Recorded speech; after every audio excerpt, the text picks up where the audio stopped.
Greetings, everyone. I am Lee Carroll. And I'm Monika Muranyi. And we want to just wish everyone Happy New Year together. Yes, this is our first program of 2021. Sheesh. Wow. What a year 2020 was. I don't want to think about it this year. We are still talking about COVID, believe it or not, but I believe there is an end in sight. I really have this truth that we're going to wind down here and see. There's going to be issues, of course, but I think that the lockdowns and all those things, we're going to come to a close. At least that's my truth. Yeah, and you know, Kryon coined a phrase way back in 2019. And the phrase for the year coming up of 2020 was, Kryon said it was going to be the year of change. And it certainly was. And the fact that we are sitting here wishing you a very warm, happy New Year in this environment of a recording studio is because of COVID. Is because of the lockdown. That's right. And so, yes, 2020 has definitely been a difficult year. However, things are changing into what Kryon also now calls the new normal. And this was something I think Kryon talked about for actually some years. Yes. Speaking about this very thing, and that we are going to be seeing something we didn't expect, and here it is. Yes, it is. So this is called Healing Wednesday and the Circle of 12. Yes. So let me just tell you that this is our once a month free program. So we appreciate all of those who are watching on YouTube. And then, of course, our subscribers to the Healing Wednesday, the members who receive a program much like this almost every single Wednesday of the month and of the year. So we're doing this all year long, at least, and maybe even more. It's become very, I would say, very well received. We bring healers every single week to you that you maybe have not seen before. And we've got a really great one today, a real fine pioneer. We'll talk about that in just a moment. So thank you also for first-timers who are just coming for the first time to watch.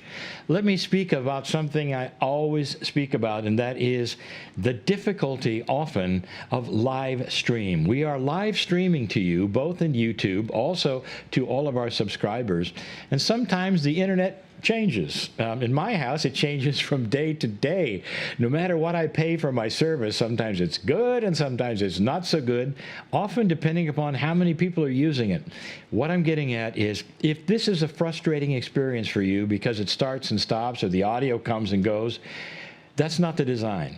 We have powerful messages channeling the Circle of 12 and a wonderful teacher today. Don't let this frustrate you. If you are not receiving it perfectly, or at least not to your satisfaction, turn it off, because you get a replay.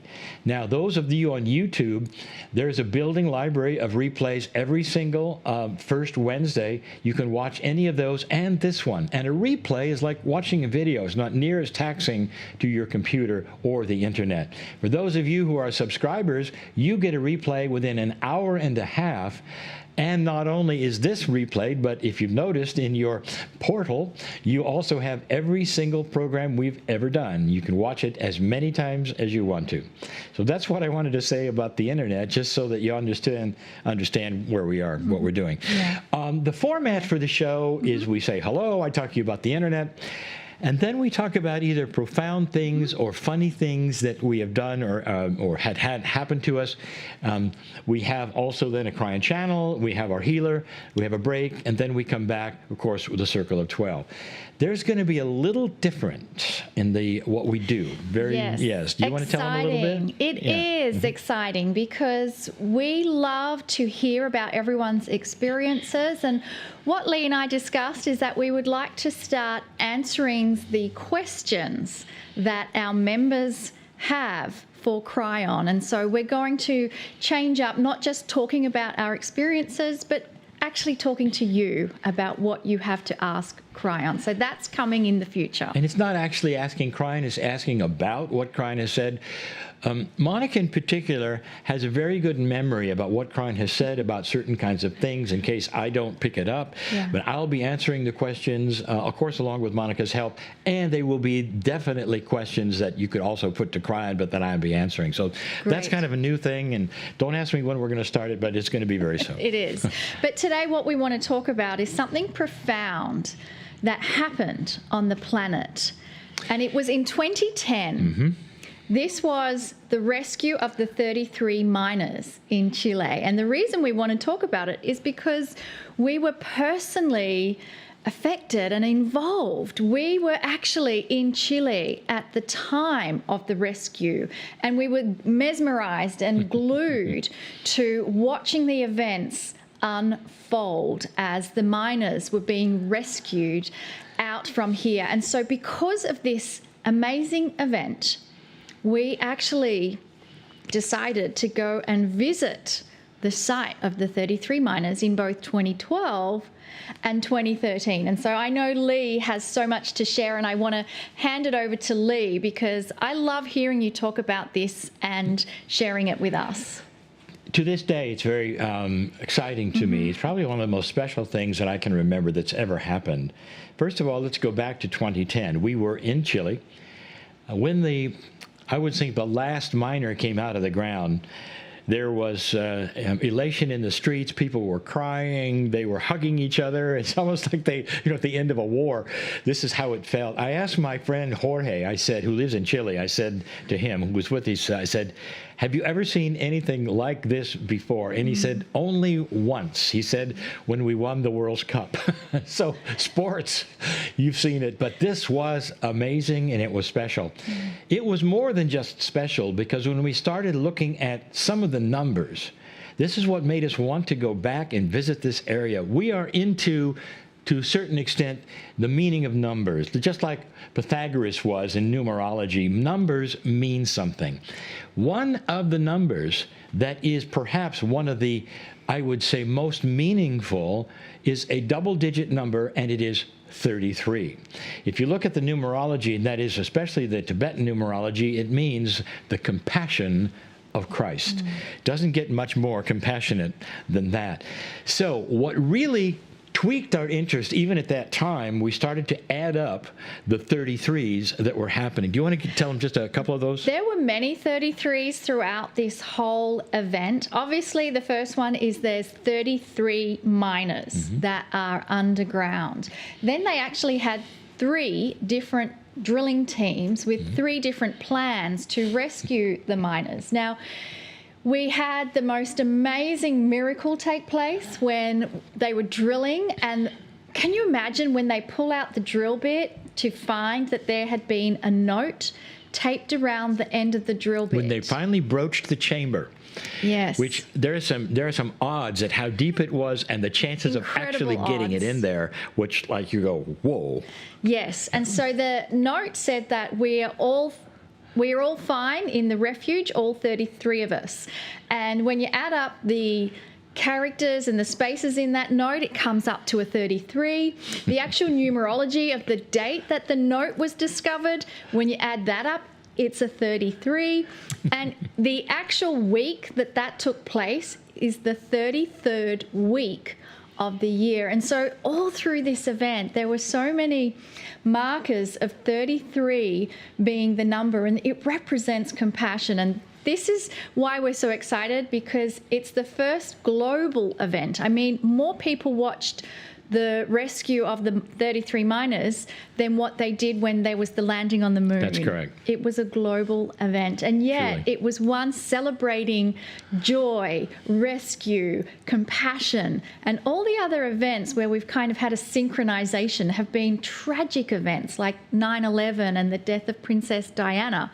Yet here we have the most joyous, compassionate event ever, synchronizing the entire globe. So that's why we're so passionate about it. And continue the story, Lee. When we went on our Kundalini experience, and I Yes. forget what was the first one. First one in We've done 2012. 3, I believe. Yep. And what I wanted to do is go back to that place. Now, it's in the Atacama Desert. It's not a place that you necessarily want to go to, or it's easy to get to. You have to fly to it specifically on their airport, and then drive for some distance until you come to a place that's desert. And there's nothing remarkable about it. And I wanted to see where they had come out of the ground. We got permission to go. There was the mine had not reopened. There were still problems. I'm not even sure it has yet today, because of course it's unsafe. But it's still there. And so we got permission to go, and the caretaker was going to open the gate, and so he did. Our buses went in. And we met actually at the place where they came out of the ground. And we had a little bit of time, a meditation, and I'm going to show you a picture of that. This is, again, in 2012. Now, take a closer look, because you see the cement slabs that are there. That's covering the hole where they came out. You can barely see it, but there's a tiny leaning Chilean flag, and not much more. That's it. We saw it, and we took a look at they had erected a little monument where they had the actual saying, that the actual note that came out of the ground. And basically, we left. But before we left, I mentioned to one of the people who was there, who was, I would say, a caretaker or perhaps more, I didn't know, and I did something really dumb. I'm speaking as an American, and I mean by this, we think of things differently, and then I was a little embarrassed later because I was probably out of place, but I said, you're sitting on something that is so important for Chile. I said, you realize that all the eyes were on you in 2010, and I've come here, and there's barely a flag. There's nothing. And I said, as an American, I said, you ought to have some of the miners here to greet people. You ought to have a gift shop. You can just hear me now. I've been to Disneyland way too many times. And I, after it was over, I went, wow, I shouldn't have said those things. So enter 2013. I wanted to come back. Actually, I'm not really sure I wanted to come back. I think it was our host who said, we're going back. Yeah. And I thought, well, okay, that's nice, because the new people with us can experience what we experienced last year. Stand by. That's not what happened at all. I want to show you a picture of that place where we stood that I just showed you. It's changed, hasn't it? Look at that. They've erected a big 3, which, by the way, is the number of the drilling sequence. There's the 3rd people to drill. That's where they came out of the ground. There's a huge picture showing what they did. There's a big Chilean flag. And we go, what's up? Not only that, this is something I'd have to do a comparison. You see there's 33 flags. And we were aghast. They had taken my suggestion. Now, maybe not maybe somebody else came along. And a makeshift bookshop. It was a gift shop. Yeah, where we all, you see that yellow miner's hat? Yes. We actually were presented with that. But that wasn't the big one. They had heard about us somehow, or perhaps we were responsible for making them think about it or something.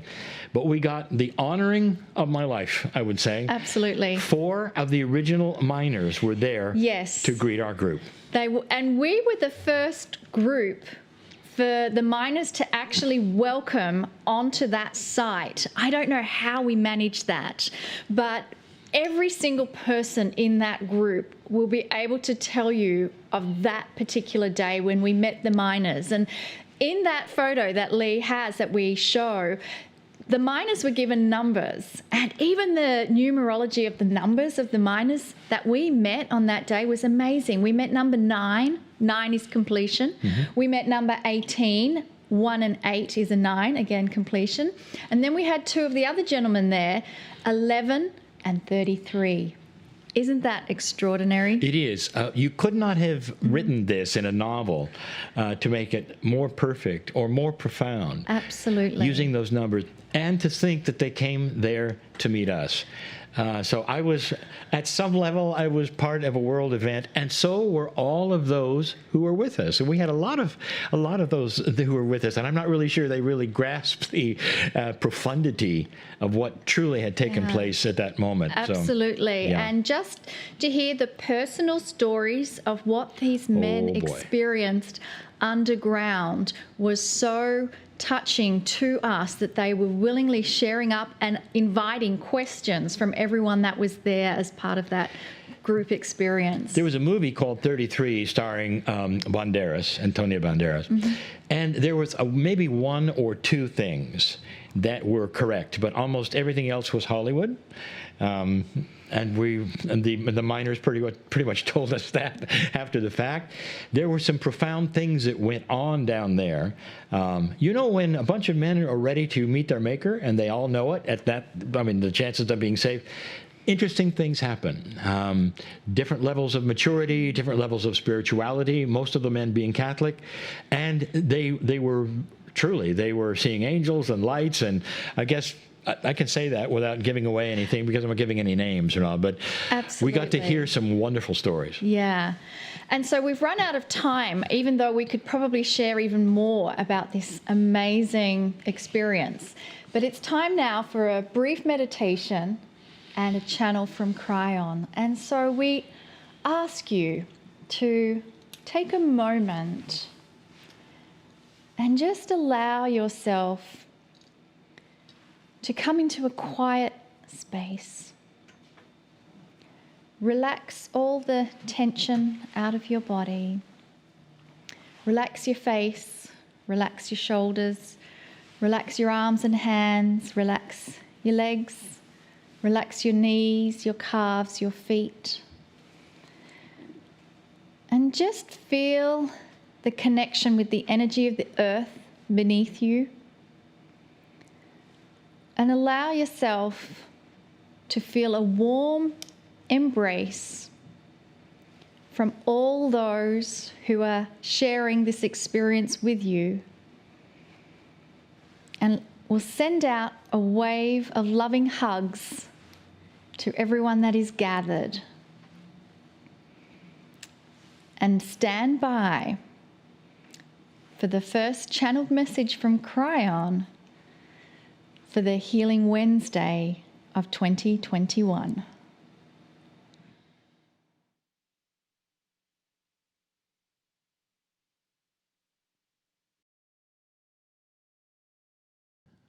Greetings, dear ones. I am Kryon of Magnetic Service. I have said this before. There are so many who would ask, do those from the other side of the veil whom I represent, are they truly aware of what humanity is going through? And the answer is more than you know. And the reason is this, because you have separated us so completely, made us something that is on high and you are on low. You have put a barrier, a wall, often between the creative source and yourself. You can see the barrier very clearly when you look at the protocols and the doctrines of the many spirituality groups and doctrines and religions on the planet. There is so much worship and bowing down to that which you see as so sacred, but you don't include it as being anything that you are as well. Dear ones, we have said it before, you are a piece of the Creator. And this is the truth. Perhaps it is the largest truth that we have ever spoken. And we have spoken it for 30 years. There's no separation. We are so aware of what you're going through because we are going through it with you. Indeed, you are never alone. Indeed, you are dearly loved. Indeed, there is something between us that is more than just a relationship. Inside you, at the cellular level, you might even say at the most smallest important pieces of you, even the DNA and smaller, are multidimensional pieces of the Creator itself, made in His image. You've heard that. The image is love. All of you are the image of love. I would like to talk today about one of four things. It's a series for this month. And I'm going to call it The Four Faces of Fear. Now, right away, there will be those who are listening to this broadcast and saying, well, wait a minute, I'm not a subscriber, and that's going to exclude me from the other messages, and that is not so. Listen up. I told my partner years ago that every single channeling I do should be free, and that there should be a method to make them free for the world. As many channels as possible, as many channels that are recorded, should be given away, and they are. There is a place on my partner's website where you can go and hear everything that we have ever channeled. There is one channel per Healing Wednesday, and they will indeed go to this place. Eventually, you'll see them all. So do not feel excluded as I present number 1 of 4, because you can hear all 4 if you choose. The subject, the 4 faces of fear. I say faces because that's what you look at. I didn't say attributes because that gives it perhaps a little more emphasis. It's a face. What do you know about a face? Everything is a metaphor. Dear ones, do I have to tell you that again? Even in the channeling, even in the messages, even in the language you hear it, there are metaphors. I'll say many things that sound odd until you understand the metaphor. What do you know about a face? First of all, you recognize a face and you can see where a face is friendly or not. But every single face is changeable. You can smile, you can frown. The 4 faces of fear. Now, why would I talk about fear when we have the healing modalities that we present here, where the entire subject of the day is healing? Why would I talk about fear? It seems to be an opposite to healing. So I will tell you again, for all of these years, we have been saying these things, and now it comes to a head, a point, a focus. Here is the statement. You should hear it yet again. The opposite of healing is fear. If you are fearful, dear ones, nothing that is presented in any of these programs truly can get around that. That's the face that you have chosen for yourself. That particular face, dear ones, is a face that will interrupt almost anything that we can give you. We can't get past fear. You can't get past fear. It stops it all. Kryon, are you really saying that there's a barrier that even with good health and with good nutrition and all those things? Yes. That's what I'm telling you. Because true healing is done with a consciousness and not objects and not simply remedies.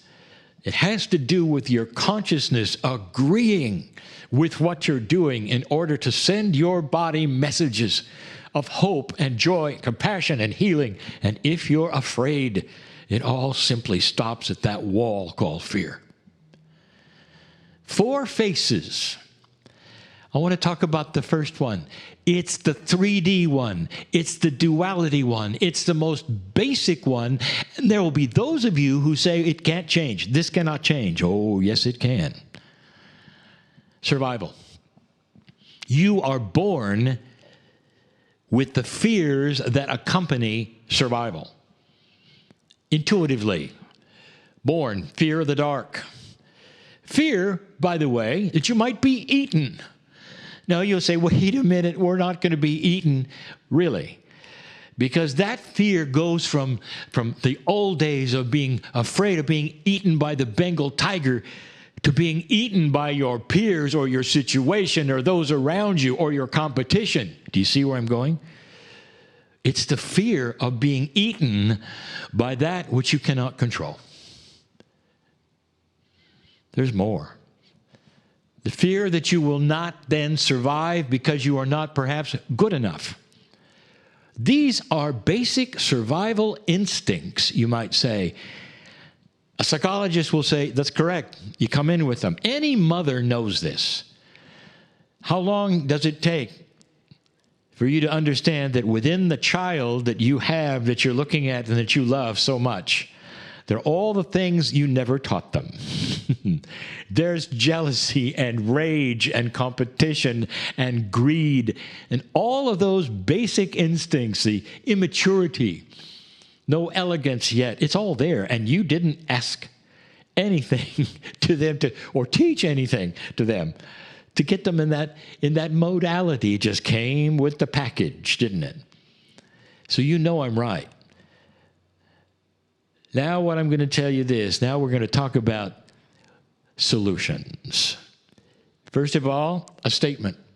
Even though these things are instinctual and you come in with them, they are programs. That's all they are. Call them engrams, if you wish. They are stamped upon your psyche, and they are not hardwired. There's a difference. There's not really much that's hardwired except how your body functions. Everything else, especially in the consciousness, is a program. You come in with a legacy of the energy of the planet that supersedes you. All that has happened with low and high consciousness and duality for eons is stamped upon you, and you come in afraid. That is a program. And like every program that you've heard on these shows, all the things, it can be rewritten. It is rewritable. Interesting. Why does it show itself the way it does? It's almost like what you see, dear ones, with oil and water. You might have a glass of water and a little oil on it, and the oil stays on top. Let's say you're looking at the glass of water, which is a metaphor here of your consciousness when you arrive on the planet, and there's the oil representing all the negative things that's on top. It's only a fraction of the fluid, of the majesty, the joy, the compassion that is underneath that oil that's just floating on top. You got to get through the oil. You got to scrape it off. You can rewrite it. But it floats on top, and that's the first thing that you experience, and you got to get through. I want to tell you a story. It's a story about a child. The child will remain nameless, a little girl. I want to tell you what she experienced and what she did, because this is a wise little girl. You might say that this little girl kind of knew how things worked and figured it out for herself. There was one night when she went to bed. And when she woke up in the middle of the night, for whatever reason, she looked over and she got chills, because in the chair that was in her room was a horrible creature.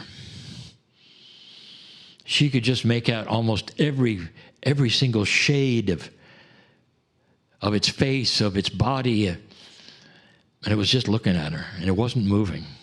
It was just staring at her. She was so afraid. Afraid of the dark, afraid of what was in the dark, of course. All these instinctual things that she had. Her mom came into the room because she was whimpering, turned on the light, and she realized that the monster was a clump of used clothing that she had simply put in the chair. That her imagination and her fear had created all of the things that she was certain of that were going to leap out of the chair and eat her, or worse. And all of these things she realized were there. When her mother turned off the light, interestingly enough, the monster returned in her mind, and she realized that this was something that was going to happen over and over. It was impossible for her to rewrite this. It was instinctual. And what she did, I want you to listen carefully. She created an angel. Whether it was a clump of clothes or whether it's something she hung by the door that superseded anything that was dark.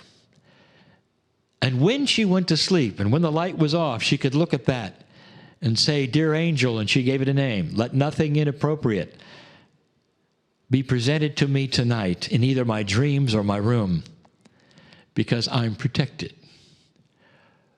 What a wise little girl. How about you? That was all a metaphor, and that was about a child. How about you right now? Can you create something that says, "I am magnificent, and there is nothing that has come in that is more powerful than my magnificence, nothing that has come in with my birth that I would call fear of darkness or any of the phobias. It's all rewritable. And I am rewriting it because my magnificence will shine through anything dark." Does that work? Oh, yes. Just like the little girl. It works so well because you are creating you. Rewriting the things that are inappropriate, that have come in, that do not reflect you at all, don't reflect your magnificence at all. That's just the beginning of what you can do. As I describe the other three fears, you're going to find a similarity of solution in every single one of them. But they are all in your control. That's the magnificent human that I know. And so it is. And take a deep breath, breathing in through your nose,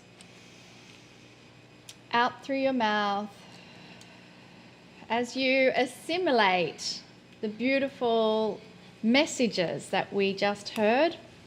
Give yourself time to adjust back into your body, back into this room.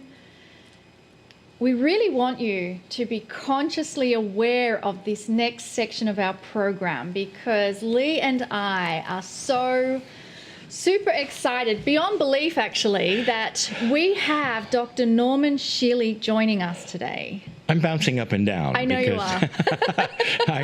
When I first heard that we have scheduled him, I said, "Oh my!" We're looking at the beginning of everything that we're seeing today and that we teach. Exactly. Right. So let's just make sure Norm is on the line with us. Norm, are you there? I am here. Yay! Yay! All right, great. Why don't you say a little bit about Norm? Yeah, Okay. If you haven't heard about Dr. Norm, let us introduce you. He is the president of Shealy Soren Wellness and Holos Energy Medicine Education. Now, he created the concept of holistic medicine way back in 1971. And if you think about it, this means that he was actively working on it in the 60s. Amazing, isn't or it? even before, in order for that date then to be the introduction of it. Correct. So that concept of holistic medicine was with the introduction of spinal cord stimulation and TENS. Now, TENS is an acronym, and it stands for transcutaneous electrical nerve stimulation. Now, Dr. Norm is also the editor of the Journal of Comprehensive Integrative Medicine. Founding president of the American Holistic Medical Association in '78. When I say that again, that's the founding president. I know. He has 14 patents in energy medicine, perhaps more at this time since the bio was written. Has published 36 books and over 350 articles. Amazing. Dr. Shealy's innovation include electroacupuncture, spinal cord stimulation, transcutaneous electrical nerve stimulation. That's the TENS that we Yes. just said before. Rejuva-matrix, and for rejuvenating telomeres. That's really interesting to me. I know, I want that every day. Yes. Now, he's also responsible, get ready, this is a very comprehensive list, transcutaneous acupuncture, which rejuvenates telomeres, for chakra sweep gamma PEMF, which is for stress reduction and opioid addiction, sapphire enhanced scalar, which is remarkable biochemical reduction in stress. And then this one is, everyone should gasp with this. It's biogenics retraining of the nervous system. Let me repeat, retraining of the nervous system, based on his PhD in humanistic psychology. His clinical work includes comprehensive holistic management of pain, depression, anxiety, and chronic disease. Latest book is, and I love this one, Conversations with G, A Physician's Encounter with Heaven. He is also the recipient of a number of Lifetime Achievement Awards, absolutely, of course, in the fields of medicine, holism, wellness, innovation and education, and advancement in science and humanitarian aspects. Wow. Now I wish we could spend the next 5 hours with Norm instead of 30 minutes. I know, but we are now, and what I want to do is Dr. Norm, is to just give you the platform and let you talk, but I'm especially interested, I think many are, in the telomeres, which of course you're specializing in. Wonderful. Well, interestingly, I've always been interested in health. I grew up in a very conventional lower middle class family. My father was a butcher. We had no physicians in the family, but at age 4, I stated, I'm going to become a doctor. I don't know why.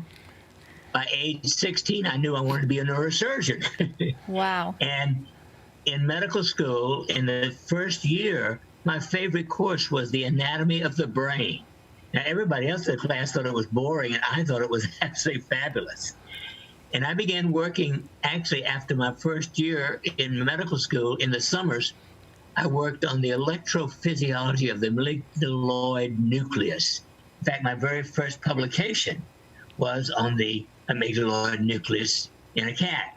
It's very interesting. It's very similar in people. That's the place where our anger comes out, among others.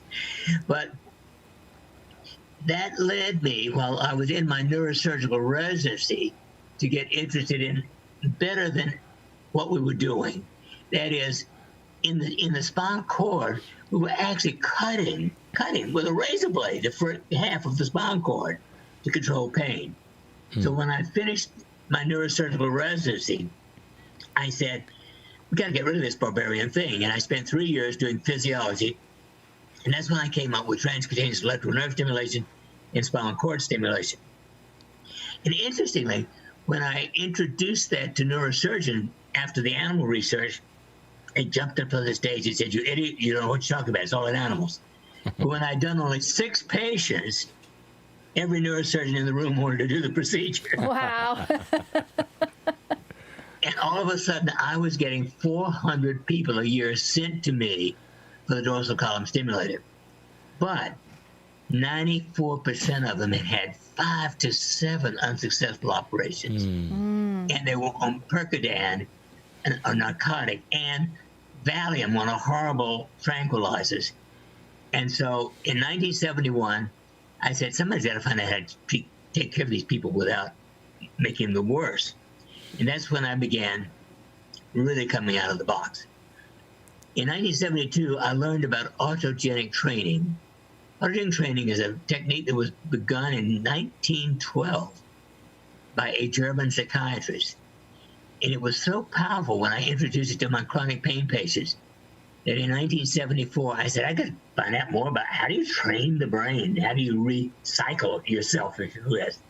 So I spent 3 years and got my PhD in psychology, and that's where I came up with biogenics, which is, of course, means the origin of life. Most people by age 18 have already become, well, patterned in the way they behave, and they react to life in a certain way. But unfortunately, the vast majority of Americans have unhealthy habits.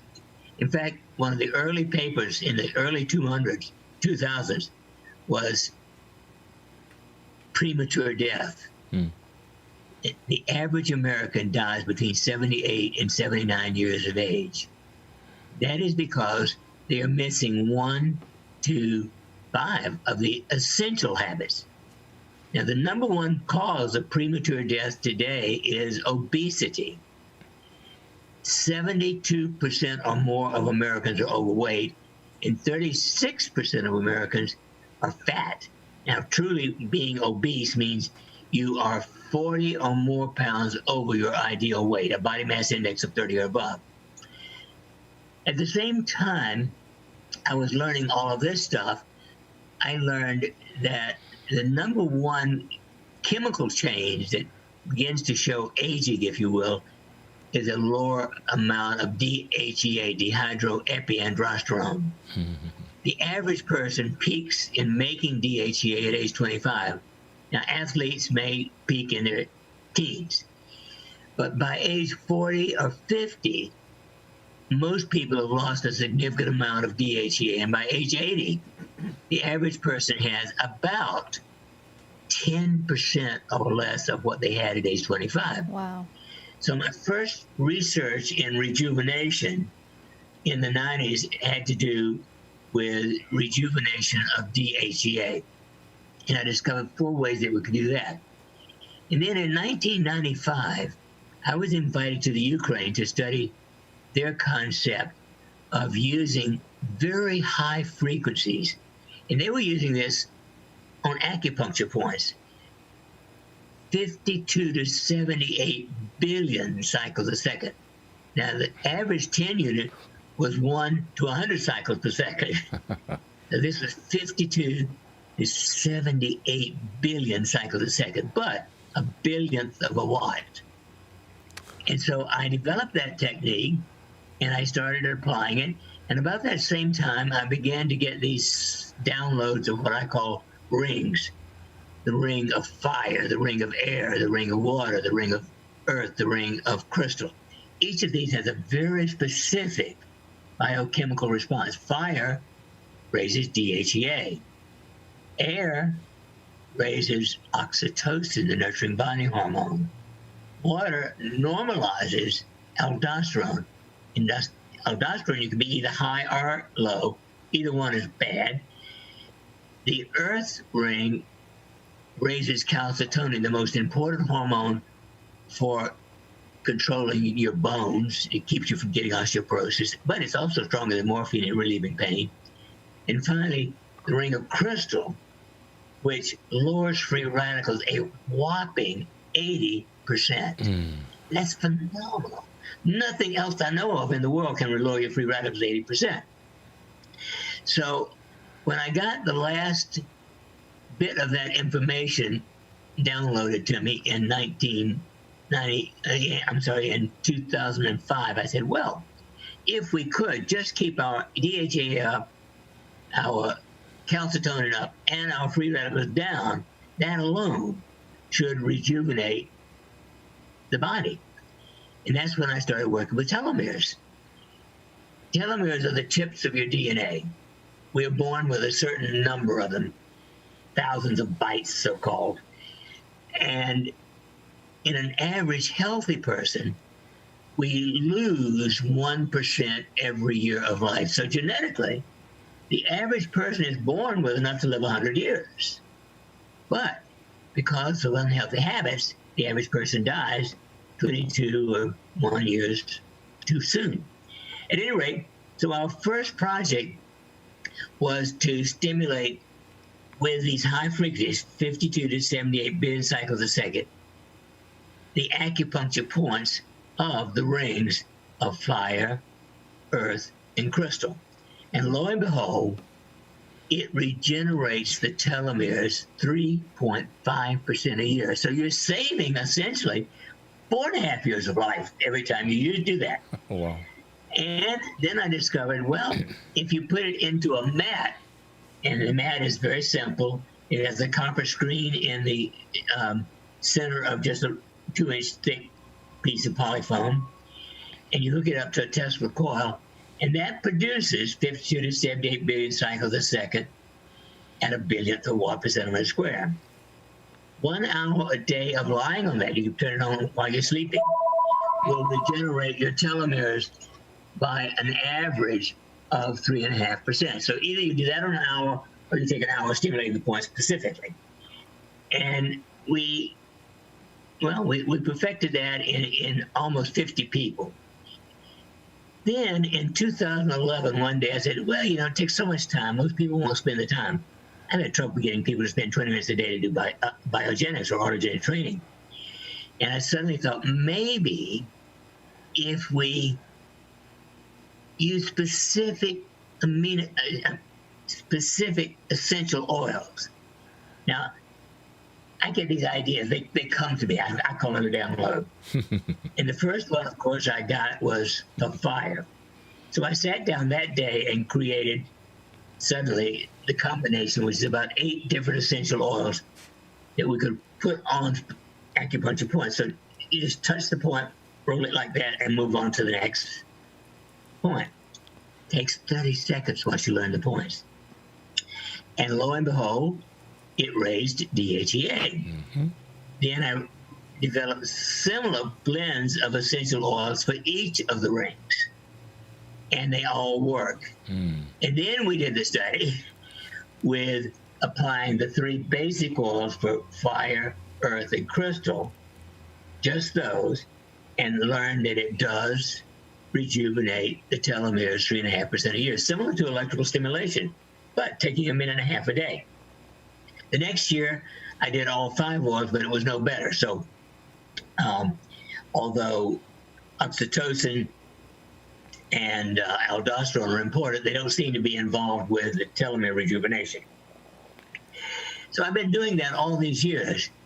Now, a little over a year and a half ago, a company called LifeWave asked me to evaluate the possibility that one of their acupuncture patches, these are not oils, but little 1-inch patches that are loaded with amino acids to stimulate acupuncture points. So we did a study with 15 people where we had them put the patches on specific acupuncture points, and lo and behold, in 6 months, their telomeres grew 8%. Wow. Whopping. But we finished that in the spring and started a study with 60 people. 45 of them got the real thing, and 15 got the placebo. And interestingly, nobody practically had an increase in telomeres in 6 months. In fact, the average person went down, whether it was active or placebo. And what this means to me is what I call the fake-ademic, pseudodemic, stupidemic about this maybe virus that is existing, but the reaction to it has caused absolute terror across the world, presumably, but certainly in this country. And it looks as if fear and anxiety are causing more problems than we can overcome with anything so far discovered. Now, in January, interesting, I'm going to try one more experiment. This time we're going to try the patches, and we're going to also include crystal bliss, which reduces free radicals. We can assume that these people have had an increase in inflammation and free radical production. So we're going to measure their free radicals as well as their telomeres and see if we can overcome the stupidemic. I don't know, that's going to take us at least another 6 or 7 months, but the important thing is 97.3% of people are lacking 1 to 5 of the essential health habits. Only 2.7%, all 5 of them. Now, the 5 are no smoking. That used to be the number 1 cause of death, by the way. It's only number 2 now. A body mass index of 18 to 24. Again, only about 27 or 8% of people have a normal body mass index. Number 3, eating 5 or more, preferably 8 or 10 servings of fruits and vegetables a day. The average American eats 2.2, and ketchup and French fries are not a vegetable. Oh, I'm sorry. You just ruined his diet. I'm sorry. Not really. We're joking. We're joking. And of course, exercise. A minimum of 30 minutes 5 days a week. Only 10% of Americans get that.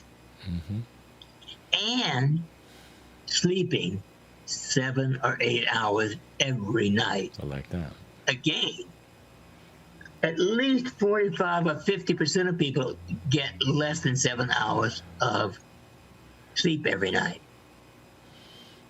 A person who sleeps 6 hours or less functions at the level of slightly drunk. There are more automobile accidents caused by people who don't sleep adequately than there are by drugs and alcohol. So if everybody just took up the 5 habits, our average life expectancy would go up from 78 or 9 to 100, and our health costs would go down about 70%. Our medical costs to keep us healthy. And now we know that they could still use the Rejuvenatrix, the mattress on which you lie, or they could still apply these frequencies to the acupuncture points. I'm going to continue working to find other ways of rejuvenating telomeres. But at the top of the list is take care of yourself. You know, we have one responsibility in life, to take care of ourselves, and second, to help other people. Now, I want to point out, from my point of view, the person who made this is quite as important as I am. I would be bored out of my gourd trying to figure out how to do that. But teaching people, counseling people, educating people, guiding people to be healthy has been a lifelong joy for me. And I want to just say, you can, I think, prevent the vast majority of ages. Now, personally, I not only have the 5 habits, but I exercise, well, just 2 hours, 7 days a week. Ooh. I'm a hyperactive child grown up, and I enjoy moving. But if you don't like to exercise, I'm going to show you my favorite exercise. Just move your arms. You stand, probably could do it standing, but you'll get a little more out of it if you stand and slightly bend your knees. Music conductors live longer than any other profession. What? I did not know that. Lee, you write would that love down. that. Music Wow. conductors live longer. Yeah, and I call it bounce. You can go to YouTube, Bounce with Dr. Shealy. But 30 minutes of my, actually some days 40 minutes of my morning exercise is bouncing, but I'm doing it on a vibratory machine where the whole body is being bounced 20 to 50 cycles a minute, as well as moving my arms. To me, that energizes me. I'll wake up full of energy, but by finishing my 2 hours of exercise, I'm more energized and ready for the day. Now, the other thing is my diet. I eat a very, very restricted diet. I eat the equivalent of 20 servings of fruits and vegetables in a slush. You don't have to get it out of 5 pounds of vegetables that you blenderize. You can do it with a powdered concentration of these antioxidants, ORACs, O-R-A-C-S, that's the antioxidant capacity. So I get the equivalent of 20 servings of fruits and vegetables.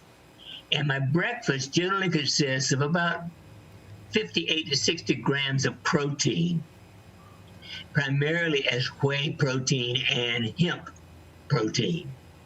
Then, later in the day, I'll have another 50 grams roughly of protein as another scoop of whey plus 2 tablespoons of beef gelatin.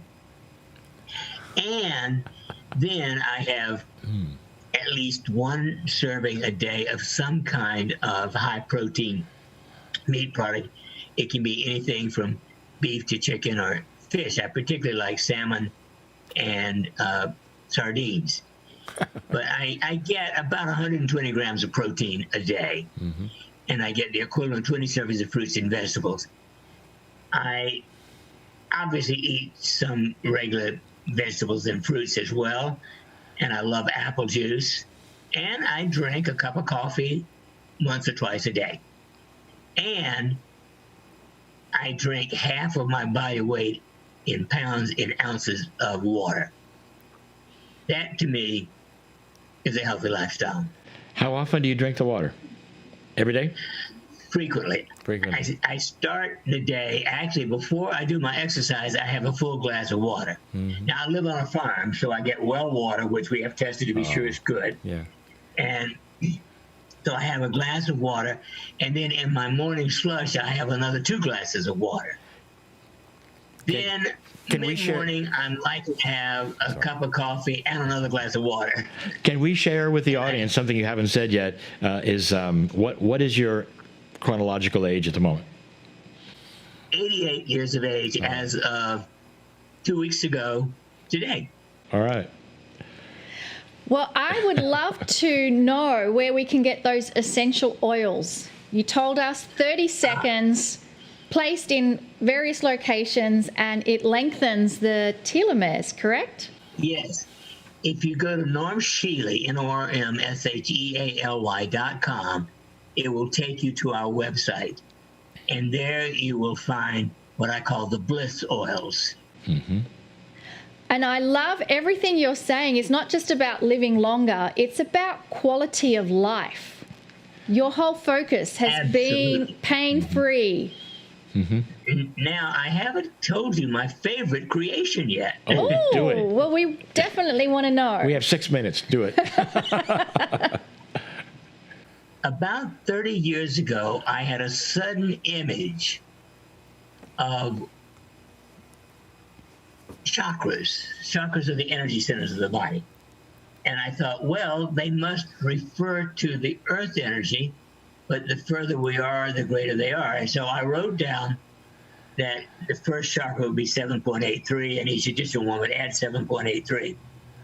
And my guide says, well, Norman, that is true, but we're not clones. Mm-hmm. So it's plus or minus 2. Mm-hmm. So then it's 5.83 to 7 times 7.83 plus 2, which essentially goes from 5.83 to 56.81.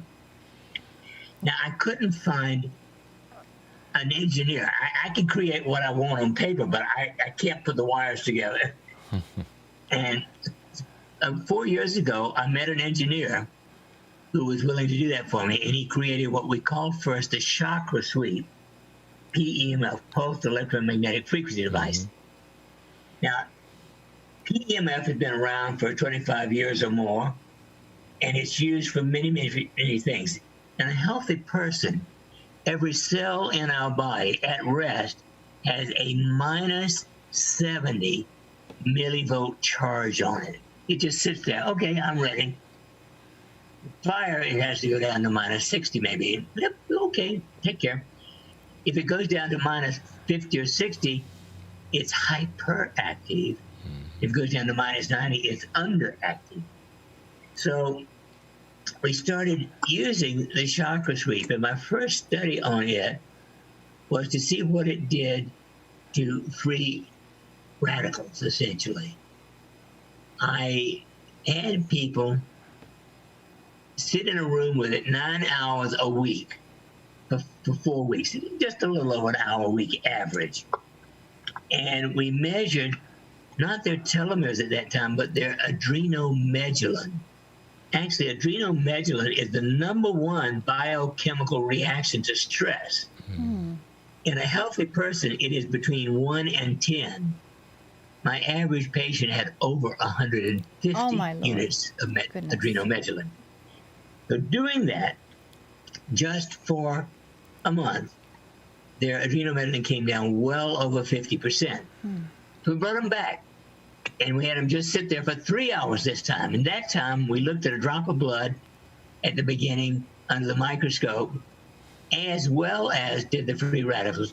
And in that 1 hour exposure, the inflammatory markers in the blood came down 80%, and the free radicals came down 40% just from that 1 hour exposure.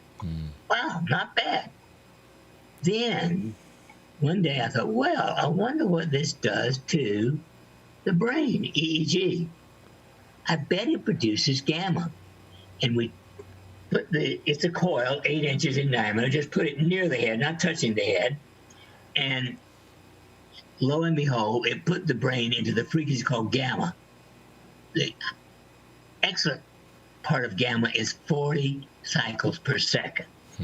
Now, that was first discovered over 25 years ago in Buddhist monks who meditate 8 hours a day for years. And we could put people into the gamma state on the EEG within 2 minutes by putting that near the head. So then I tried it on 10 long-standing opioid narcotic addicts. 20 plus years, they've never been free of cravings and addiction. As of this month, we are finishing 3 years, and they are totally free of addiction. They've been freed out of prison. They have their children back. They have jobs back. And not one of them, in fact, one man had to have a major surgical procedure, and they put him on narcotics. He was off them within 3 weeks. He did not become addicted again. Wonderful. The interesting thing is, despite our success, the opioid treatment centers are not interested because they treat people for 1 to 3 months, and their success rate is a whopping 17%. Ours within a month begins to be 100%. But we now call it the Shealy Soren Gamma, GAMMA, PEMF. And just 2 days ago, we finally got our patent approved on it. Wow. Wow, great. Congratulations for Yay. that.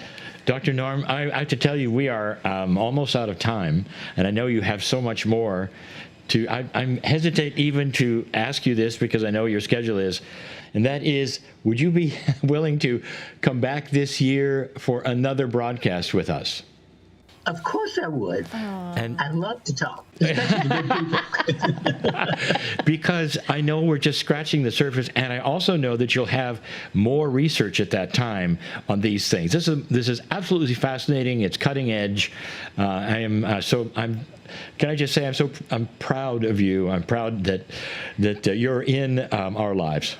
And Well, I would say mutual. Thank you very much, and let's all go for a normalized 2021. that's the best thing that you could have said. Do you have anything else to say to us, Doctor? I would say the most important thing is to think health Mm-hmm. and detach from those things you cannot change. I can't change the weather. I can't change government, but I can change my attitude and behavior. Great. Beautiful. What a wonderful way to close this. We're going to talk to Dr. Absolutely. Shealy again sometime.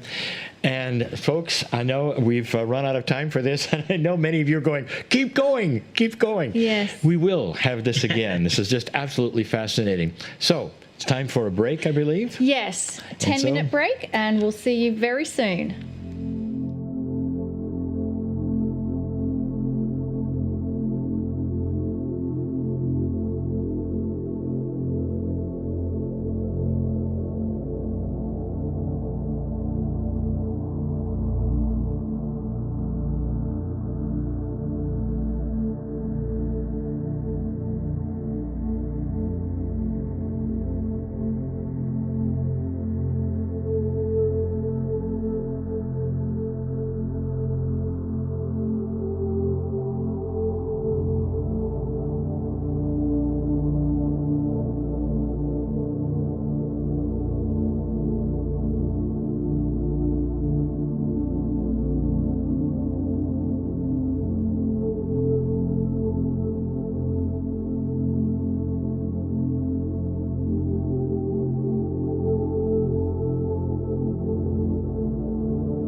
Well, welcome back from the break.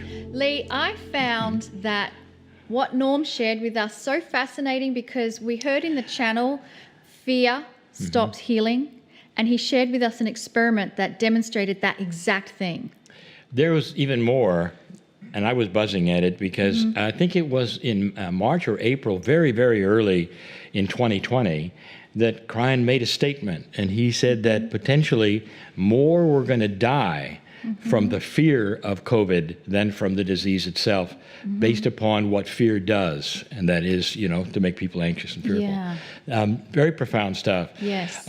Looking forward to having Dr. Norm back, and we're working on it right now. Exactly. Because he's got so much more. He told us after the broadcast was over privately that he had something else he wanted to share, and that's extremely metaphysical, not even in medical, but that has to do a lot with the healing of the heart. So Absolutely. we're going to go there when we get there. So let's now proceed to the Circle of 12. And as we prepare to enter the Circle of 12, let us begin by honouring our journey that has brought us to this exact moment. Take a moment to silently give honour and thanks to your ancestors and to all of those who you have loved and lost. I invite you to feel them here with you now, celebrating your magnificence. Your soul is eternal, and it exists everywhere and nowhere at the same time.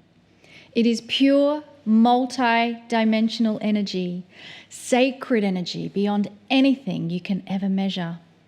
And the love part of your soul is what you feel and sense. You have the ability to integrate your soul. And as we continue towards the Circle of 12, let us affirm our willingness to connect with the God inside. I give permission to experience the grandness of my soul. I give permission to experience the grandness of my soul. I give permission to experience the grandness of my soul. I am ready.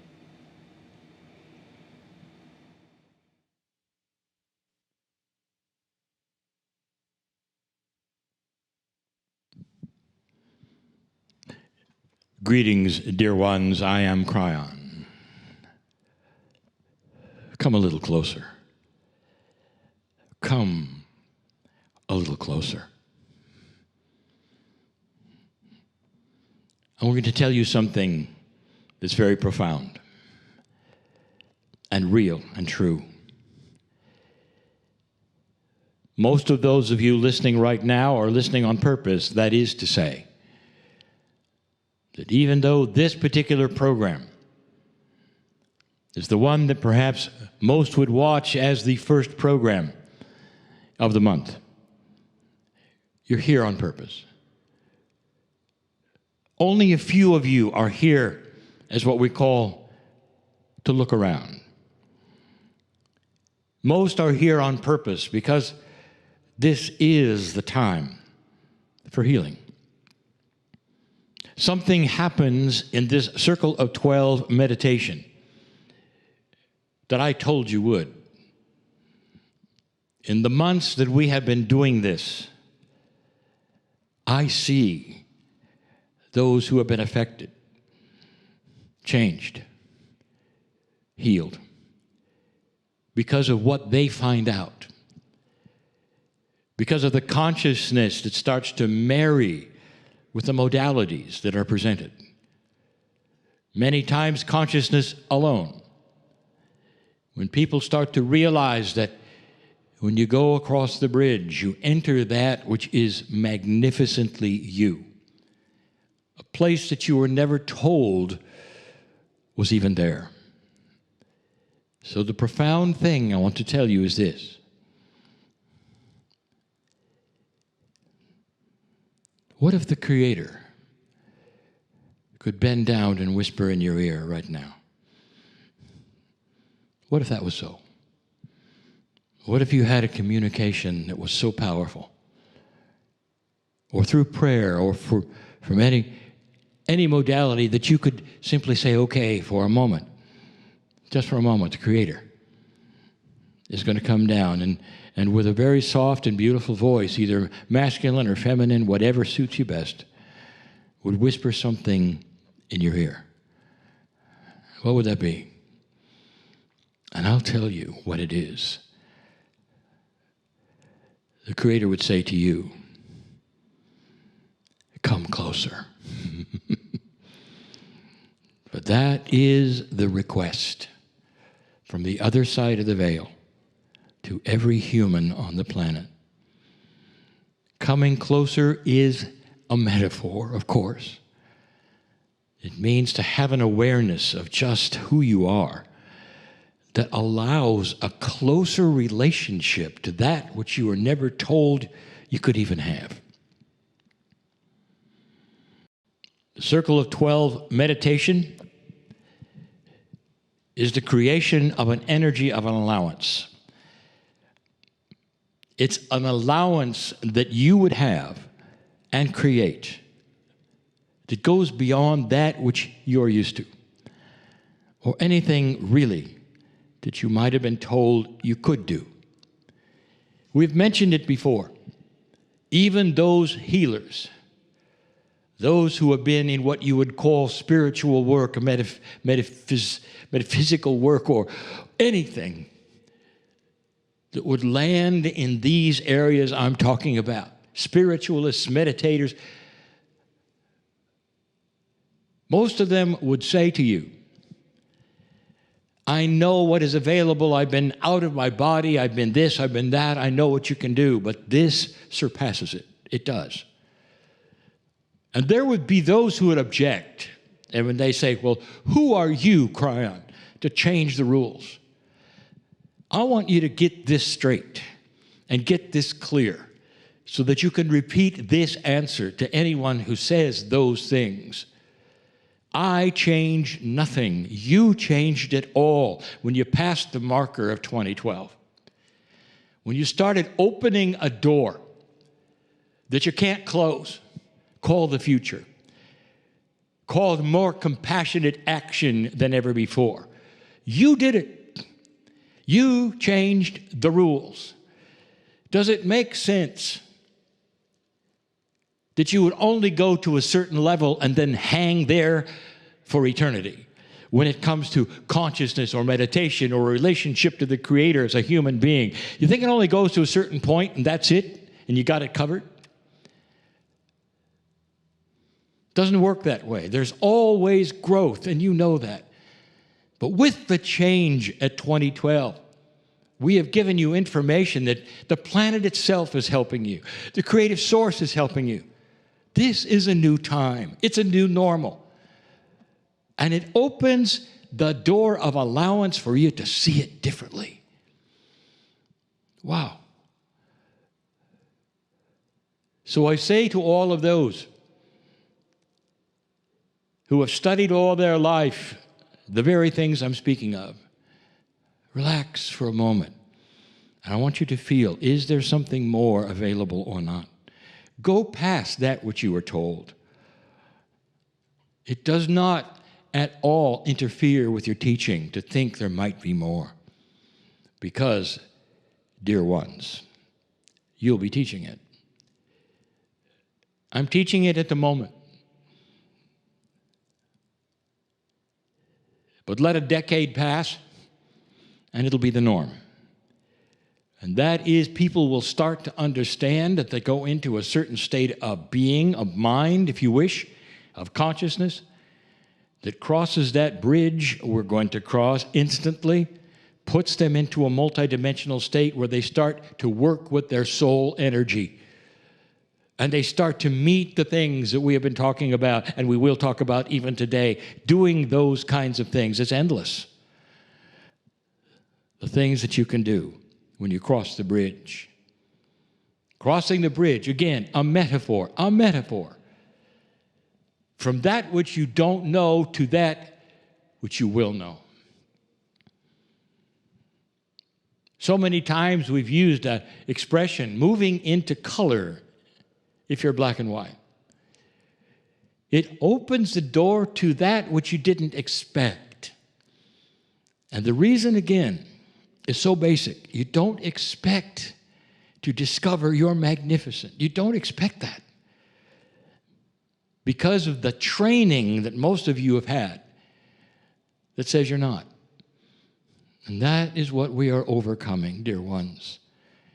One human at a time who starts to look around and go, oh my, oh my, you mean this was always there?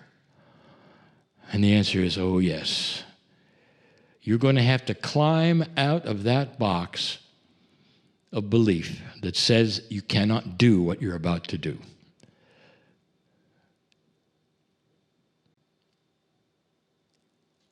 We imagine a chasm, a canyon. Some have even put water in it to make it a moat. But indeed, dear ones, it is a metaphor of separation.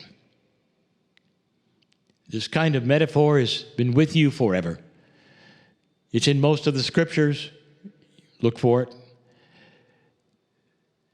A definition of a separation between your reality and the reality that might be there on the other side of the veil.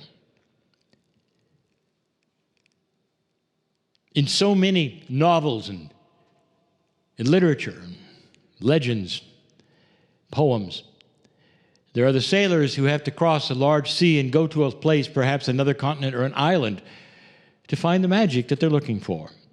In the stories that are there, that is the same metaphor. In that case, it's an ocean. But they have to get into a ship, suspend belief, and go find the things that they're looking for. Sometimes it's treasure. But they don't find it on the shore where they are, do they now? These are metaphors that you have had forever. And here it is again. The chasm is there, and a bridge is installed for you. A bridge perhaps even with your name on it. A bridge that is of your own design and making, that will hold either you or many. It's just for you. It's in your mind. And we ask you to cross it into the unknown. It's the beginning of the year. Some are here for the first time in a program like this. Some have been here over and over and over. They know what's coming. The cross from the known to the unknown is what you're about to do. And as you cross the bridge, you get to the middle, and you find you cannot see past a swirling mist.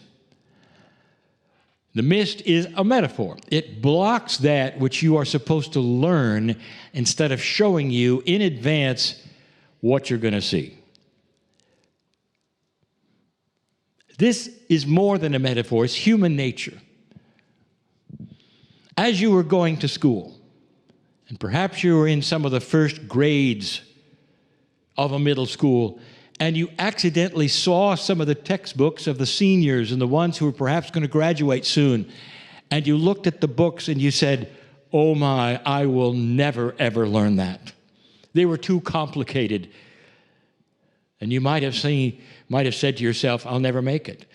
It's too much. I won't go there. You've implanted things in your mind that says, it's too hard. That's why you don't get to see it. It isn't too hard, but it might appear that way. Come with me on the bridge right now, together. Let's go.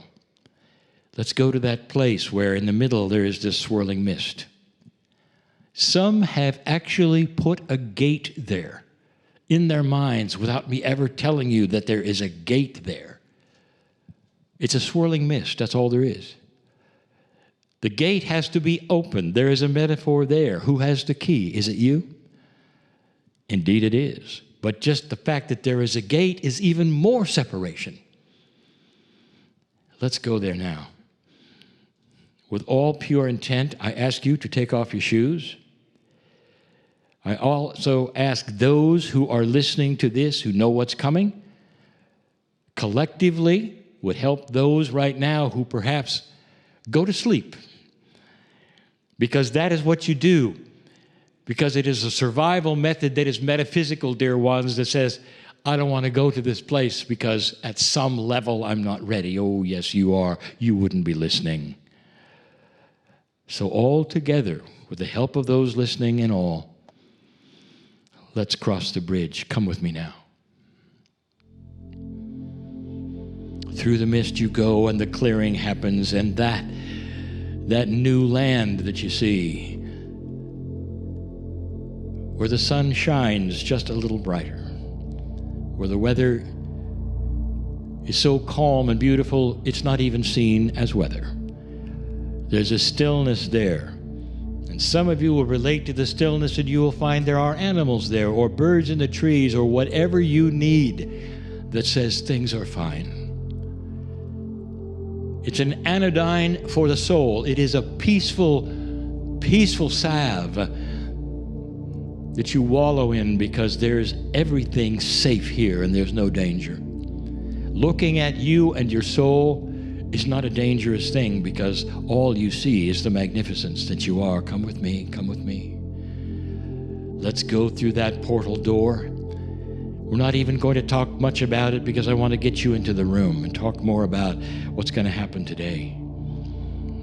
If you're with me for the first time, the room you go into is not just a room. It could be a stadium, but it's a theater of any size you wish, which is a theater in the round.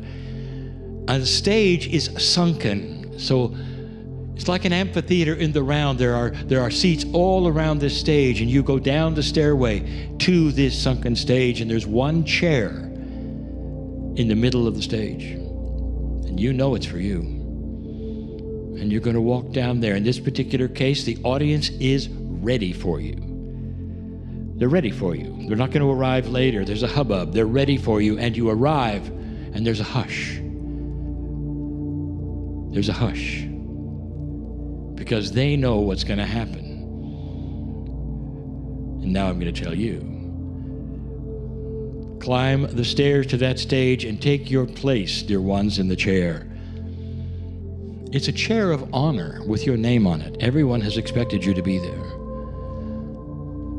This particular healing session is for those of you with a disease. That's the specialty today.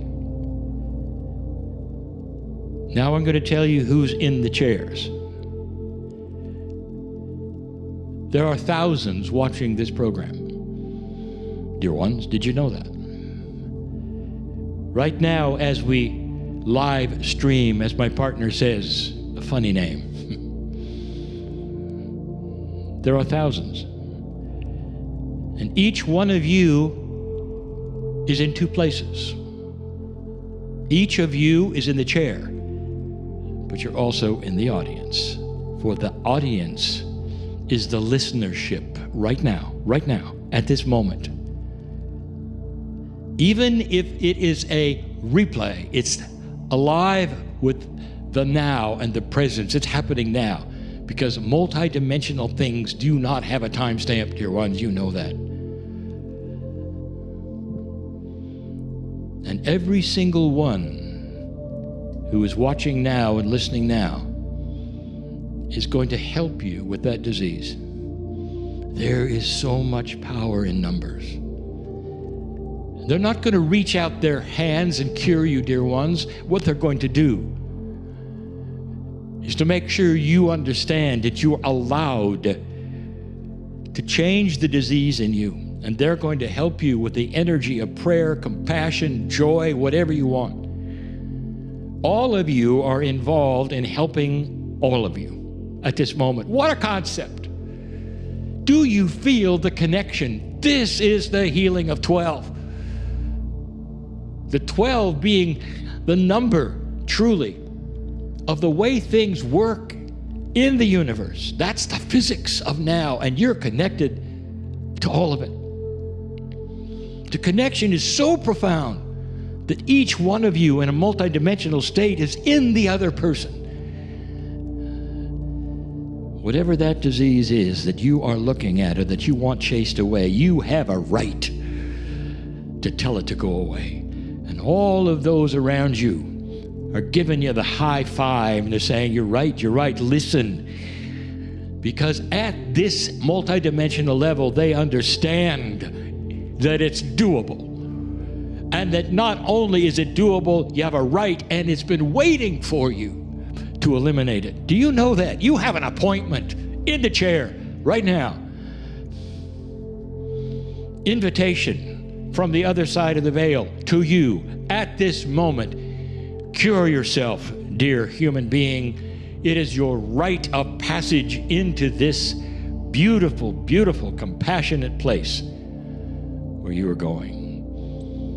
Let this be the demarcation point. And if you don't feel certain it's happening, then listen to this again and put yourself in the chair as many times as you need to be pure intent to know this is real for you. For now, you all are participating in all of your healing, all of it. What a concept. I want you to stay there. Stay there. And think about what has just happened, dear ones. Is it real or not? Your psyche and your consciousness can play games with that, but I will tell you, it's as real as anything you have ever touched. Touch the face of the Creator, perhaps, and hear the words, "Come closer." And so it is.